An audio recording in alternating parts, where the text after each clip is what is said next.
Sir మీరు last time గుర్తుందా మీ question నేను మిమ్మల్ని కంప్లీట్ అందుకే చేయను నేను ఇప్పుడు డైరెక్ట్ మిమ్మల్ని అడుగుతున్నా. ఇప్పుడు డైరెక్ట్ ఇంకా డైరెక్టర్ కాదు. ఓకే సో అంటే ఒక బొమ్మరిల్లు, నువ్వు వస్తా అంటే నేను ఇలాంటి లవ్ ఫిలిమ్స్ చేసినప్పుడు మీ ఏజ్ వేరండి. అంటే యాజ్ ఏ నో మీన్స్ అంటే లవ్ పరంగా యాజ్ ఏ మ్యాన్ పరంగా కూడా మీలో మెచ్యూరిటీ లెవెల్స్ పెరిగి ఉంటాయి. కథాపరంగా కూడా అంటే నరేషన్ పరంగా అన్ని విధాలుగా సినిమా కూడా కథలు కూడా ఎవాల్వ్ అవుతూ వచ్చాయి ఈ 20 ఇయర్స్లో. సో ఆ పరంగా చూసుకుంటే మళ్ళీ ఒక కొత్త లవ్ స్టోరీస్తో వస్తున్నానని చెప్పారు కదా, ఆ ఆస్పెక్ట్లో ఈ సినిమా ఎలా ఉండబోతుంది? నేను చెప్పినట్టు లవ్ పెద్దగా మారట్లేదు సార్. మన లవ్ గురించి మాట్లాడే విధానం మాత్రం మారింది. ఇప్పుడు ముందు ఒక లెటర్ రాసి దాన్ని వాళ్ళు చదివారా అని తెలియడానికి 1 వీక్ పడుతుంది. తర్వాత వాళ్ళు లెటర్ ఆలోచించి రాయడానికి ఒక 1 వీక్ పడుతుంది. తర్వాత వాళ్ళు పోస్ట్ చేసి మళ్ళీ మన దగ్గరకు రావడానికి ఒక వారం పడుతుంది. ఒక how are you, I'm okay చెప్పడానికి 3 వీక్స్ పడతాయి ఆ టైంలో. అప్పుడు కూడా ప్రేమించి పెళ్లి చేసుకునే వాళ్ళు ఉన్నారు కదా. ఇప్పుడు ఏంటంటే ఓకే అనే పదాన్ని కేగా షార్టన్ చేసుకున్నారు. అంత కూడా టైం లేదు మన దగ్గర.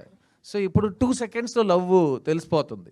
అదే మెయిన్ డిఫరెన్స్. అర్థమైందా? ఓపిక చాలా తక్కువ అయిపోయింది.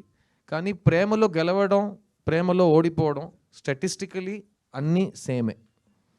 ఒక క్రికెట్ మ్యాచ్లో 2 టీమ్స్ ఉన్నాయంటే ఒక్కొక్క టీంకి సేమ్ ఛాన్స్లే ఉంటాయి కదా. అదే ఆ సేమ్ స్టాటిస్టిక్సే ఇప్పుడు కూడా ఉన్నాయి.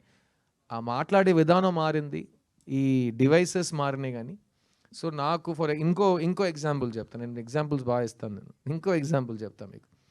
మణిరత్నం గారు 2000లో మాధవన్ని, శాలినిని పెట్టి ఏఆర్ రెహమాన్ గారు మ్యూజిక్తో ఒక సినిమా చేశారు, సఖి. ఆ సేమ్ అప్పుడు మణి సార్ ఏజ్ ఏంటి? దానికి 20 ఇయర్స్ ముందు ఆయన రోజా తీశారు. అప్పుడు ఆయన ఏజ్ ఏంటండి? తర్వాత ఆయన దుల్కర్ని పెట్టి ఒక సినిమా తీశారు. అప్పుడు ఆయన ఏజ్ ఏంటి? ఆ మనిషి ఒక్కొక్క ఏజ్లో ఎంత ఏజ్ పెరిగినా మళ్ళీ ఏ క్యారెక్టర్స్ గురించి సినిమా తీస్తున్నాడో వాళ్ళని బాగా అర్థం చేసుకుని ఆ జనరేషన్కి ఆకట్టుకుని తగ్గట్టుగా వాళ్ళకు సినిమా తీస్తున్నారు. అదే మా ఏఆర్ రెహమాన్ గారు. ఆయనకి ఎంత ఏజ్ అయినా ఆయన మ్యూజిక్లో ఉన్న ఫ్రెష్నెస్ అదే కళ. So art. So same as an actor నా పని ఏంటంటే నా ఏజ్ ఎంత అయినా నేను ఒక క్యారెక్టర్ని ఒప్పుకున్నానంటే చూడ్డానికి ఆ క్యారెక్టర్లో ఉండాలి. అది ఎవరైనా చేస్తారు. ఇప్పుడు ఏఐలో కూడా చేసేస్తారు. ఏమైనా చేసుకోవచ్చు. మీరు నాలా ఉండొచ్చు, నేను మీలా ఉండొచ్చు, మన ఇద్దరు వాళ్ళలా ఉండొచ్చు. ఏం రాంగ్ లేదు.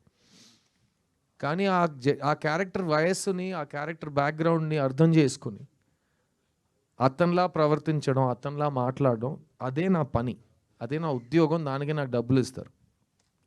అది నేను 20 ఇయర్స్ నుంచి ఆ క్రాఫ్ట్ మీద ఉన్నా. సో నాకైతే చాలా కాన్ఫిడెన్స్ ఉంది. ఎందుకంటే అప్పుడు కూడా నా మెథడ్ సేమే. బొమ్మర్లు చేస్తున్నప్పుడు అప్పుడు హైదరాబాద్లో ఉన్న కుర్రోళ్ళు, నేను వైజాగ్కి వెళ్తే వైజాగ్లో ఉన్న కుర్రోళ్ళు, విజయవాడలో ఉన్న కుర్రోళ్ళు, వాళ్ళని అబ్జర్వ్ చేసి నేను సిద్ధుని క్రియేట్ చేశాను. ఇప్పుడు ఈ సినిమా విషయానికి వస్తే ఈ కథ విన్నప్పుడు మళ్ళీ slice of life, middle class film. అందులో మనం స్టైల్ ఎక్కువ చూపించలేము, అందులో మనం వాల్యూమ్ పెంచలేము, అందులో మనం హీరోయిజం కానీ అదంతా మనం ఇంట్రడ్యూస్ చేయలేము. సో బిలీవబిలిటీ తీసుకురావాలి పర్ఫార్మెన్స్లో అని అనిపించింది. సో మీరు అడిగే ప్రశ్నానికి ద డిఫరెన్స్ ఏం లేదండి. Love story is love story. కానీ హిట్ లవ్ స్టోరీకి అదే అందరికీ నచ్చాలి. అమ్మాయి నచ్చాలి, అబ్బాయి నచ్చాలి, జంట నచ్చాలి, వాళ్ళిద్దరు చేరాలని ఆడియన్స్కి అనిపించాలి. దాన్ని మైండ్లో పెట్టుకుని మీరు పక్క ఇంటి కుర్రోడు నన్ను అంటారు కదా, ఆ పక్క ఇంటి కుర్రోడుగా, పక్క ఇంటి అబ్బాయిగా మళ్ళీ మీ ముందుకు వస్తున్నాను. ఇతను బొమ్మర్లు సిద్ధువా, లేకపోతే నువ్వు వస్తానంటే సంతోష్నా, లేకపోతే ఓయిలో వచ్చే ఉదయ, అందరూ వెవ్వేరు కుర్రోళ్ళు. ఇతను ఇంకో అలాంటి ఒక వరుసలో ఒక కుర్రోడు.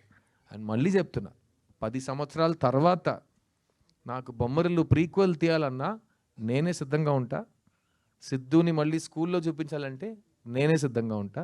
ఎందుకంటే అదే నా పని. ఎవరో నా కోసం కథ రాయడానికి నేను వెయిట్ చేసి అందులోపు నాకు ఏజ్ అయిపోయిందంటే నేను బస్సు మిస్ అయినట్టు అవుతుంది. సో వాళ్ళకు మంచి ఐడియా స్క్రిప్ట్ వచ్చే వరకు నేను ఇలాగే ఉంటా. అన్ని మంచి అవకాశాలు నా కోసం రాసిన స్క్రిప్ట్స్ అన్నీ నా దగ్గరికే వస్తాయి. నేనే సిద్ధంగా ఉంటా. ఓకేనా?